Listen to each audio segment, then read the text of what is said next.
Ever since a certain election, I've been seeing a lot of videos like these. I asked ChatGPT where I should move because I no longer want to live in the United States of America. It's the morning after the US election. I'm in the airport, as you can see, and this is your sign. You can just leave. I did it 2 years ago. I live in the UK now. If you, like me, are a born and raised American who does not want to live here anymore, then this series is for you. Why I left the US and will never go back there. The top 10 cheapest countries to move to. So it looks like a lot of us want to move out of America. Videos about Americans moving to other countries. While I am also an American that 10 years ago decided to move to another country, I feel like there's so many videos talking about how to do that and why people are doing that, and not enough videos talking about how to not be a menace when you get to other countries. How to exist in other places respectfully and ethically, because I think that that is just as important as having the ability to choose to do so. My name is Tia, and I am a half Jamaican, half Nigerian, born and raised in America American that has been living in Italy for the past 10 years and now lives between Europe and Africa by way of my company, Cabo. So I think I have a pretty good insight on the whole concept of internationality, immigration, being a quote-unquote expat, and what the implications of that mean. Specifically, my company really aims to make Nigeria more accessible to people in the African diaspora, because I feel like a wild card is the fact that we have a diaspora with a hell of a lot of capital that could really be a game changer when it comes to developing, and I mean, even that word is a bit loaded, those countries and those markets. But it can only be positive for everyone if it's done in a certain way. So I really think about this topic and this argument a lot. These are the conclusions that I've been able to come to. Acknowledge your privilege. When I first moved to Italy, this was a really interesting concept to confront, especially growing up lower income in the United States as a Black, dark-skinned woman, child of immigrant parents. I thought that, I was the lowest of the low. The poorest of the poor, to the poorest of the poor. I was so underprivileged, but it was when I moved out of America that I realized even the poorest of the poorest Americans are still more privileged in most ways, especially outside of America, than probably 90% of the people in this world.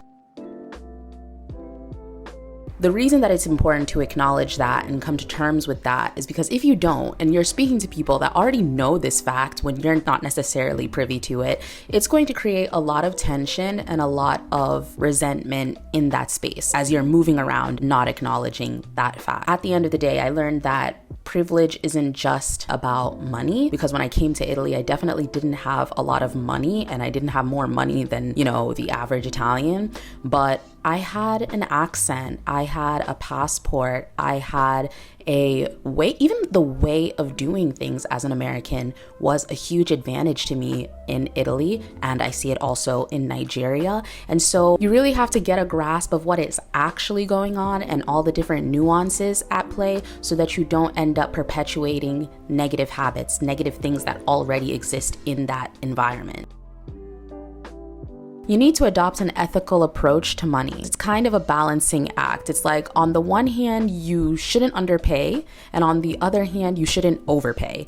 Both at the same time. Especially if you're an entrepreneur, you need to just be cognizant of what are fair wages. You need to research enough about the place to understand what the costs are in the place, what the minimum wage is, what the living wage is, and just use common sense. I mean, the terrible thing that I guess is also in your favor is that, especially coming from America, the margin is so huge with respect to what Americans in America earn and what everybody else in the world earns that it shouldn't be that hard to come to a compromise of paying people right. Even when you pay somebody right in their country outside of America, you're probably going to be paying less than you would have been paying in the US. At the same time, gentrification is also a thing. You don't want to be that person that is overpaying so much that you end up driving up the prices for everybody else in the country. Because again, everybody else in the country is not coming from the same place as you. They're not coming with the same economic privileges as you. And so in order to not drive up inflation for them,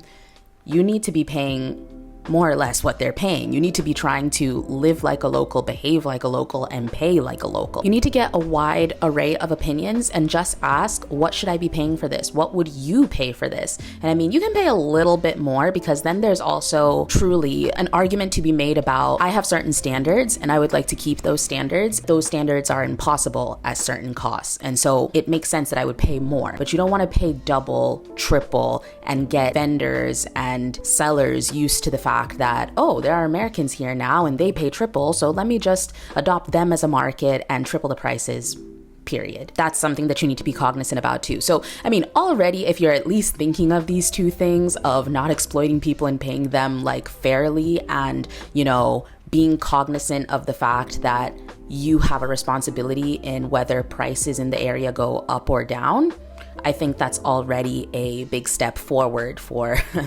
the situations that we're dealing with. You need to respect the local culture. This means you need to know what, again, WTF is going on.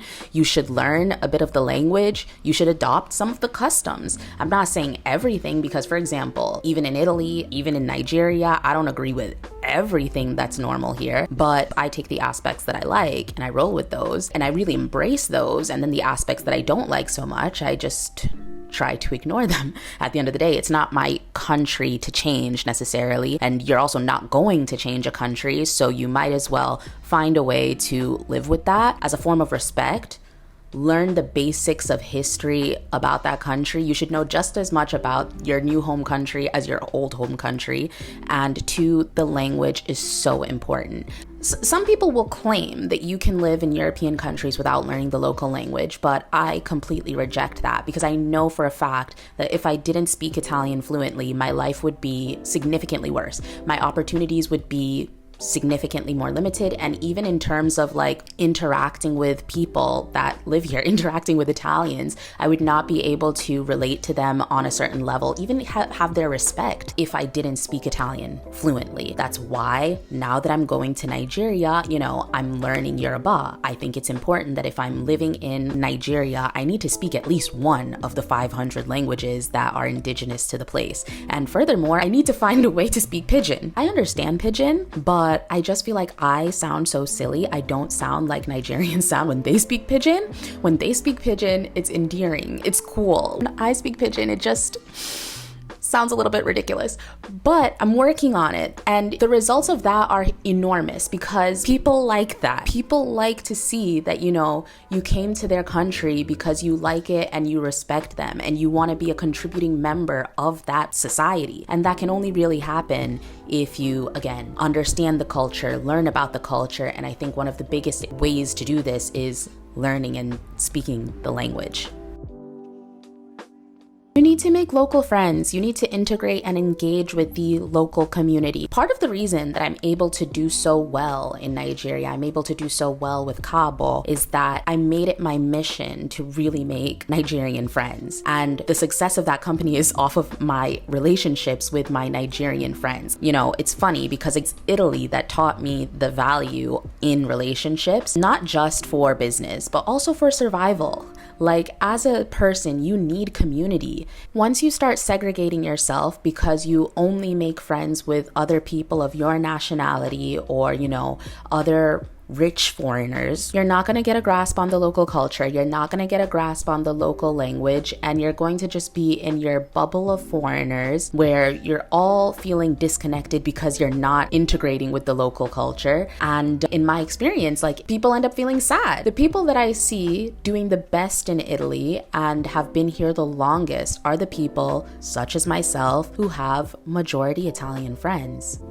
And I feel like that would be the same for any country. It's nice to have, you know, other people that are in the same position as you, other people that are coming from where you're coming from, experiencing the same things that you're experiencing. I'm not saying don't make friends with other immigrants from Western countries. But what I'm saying is be intentional about making local friends, because at the end of the day, it's an opportunity to understand certain things, learn certain things that you just can't get from your fellow Americans or your fellow Westerners. Not only will it enrich you as a person and give you something to hang on to because it's really hard. Like, moving to a new country is all fun and games until you get there and you realize that you're alone and you're a foreigner. Two things that just naturally speaking, humans aren't good at coping with. So once you start to build your community, and as I said, the community can be mixed. I'm not saying don't be friends with other Americans. I'm just saying that once you have your community of locals,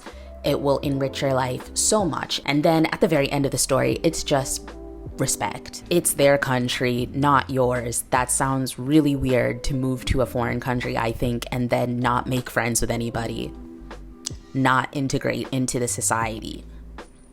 Sounds kind of racist. As we're going into these new places that are full of opportunities and we want to take advantage of those opportunities, we can't leave sustainability out of the conversation. I just feel like with my generation especially, we see that the world is essentially over already. We see that climate change, it's up to here. Just make sure that all of the investments that you're making don't contribute to negative practices. Don't contribute to gentrification, as I said. Don't contribute to exploitation, as I said. Very simply because you even have a choice. If you have enough money to choose to move to another country, you have a choice. And so the choice needs to be to not perpetuate negativity and actually invest in a way that benefits not only you, but also the local community.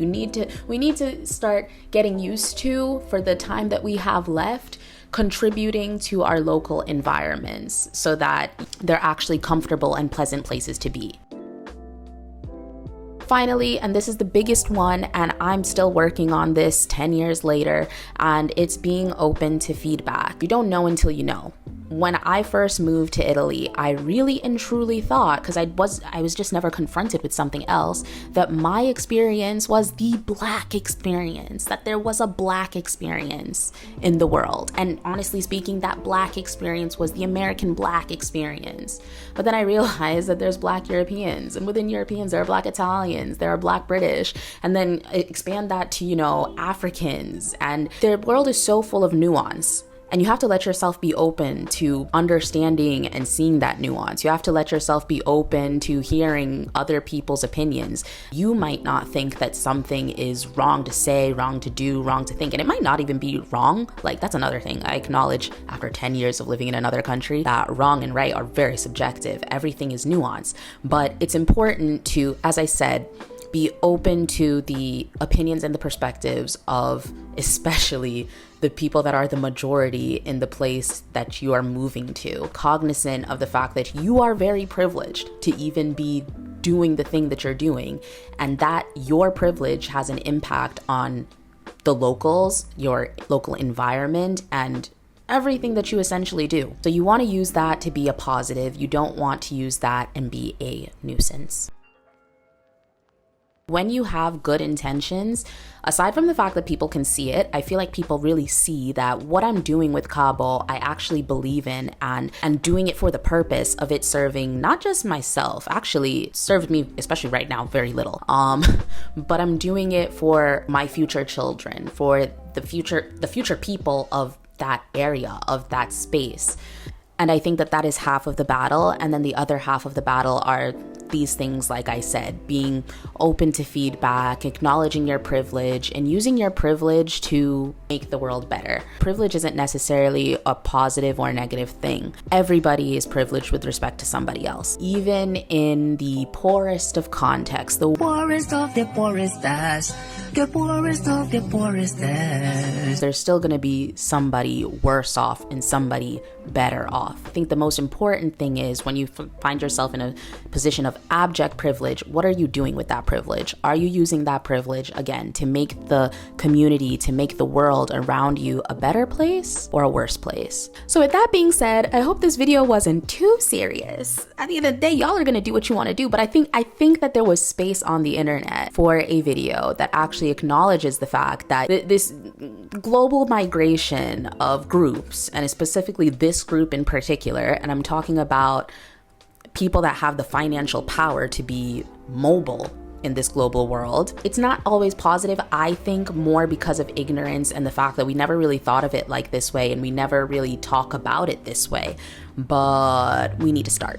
and I hope that this was a good start. That being said, I'd love to know your opinions in the comment section down below, especially if you have other tips. I know I didn't say everything. In your opinion, how can you, like, you know, not be a colonizer? And yeah, with no further ado, that's gonna be it for this video. Like and subscribe if you haven't already, and as always, I will see you guys in my next one. Mwah.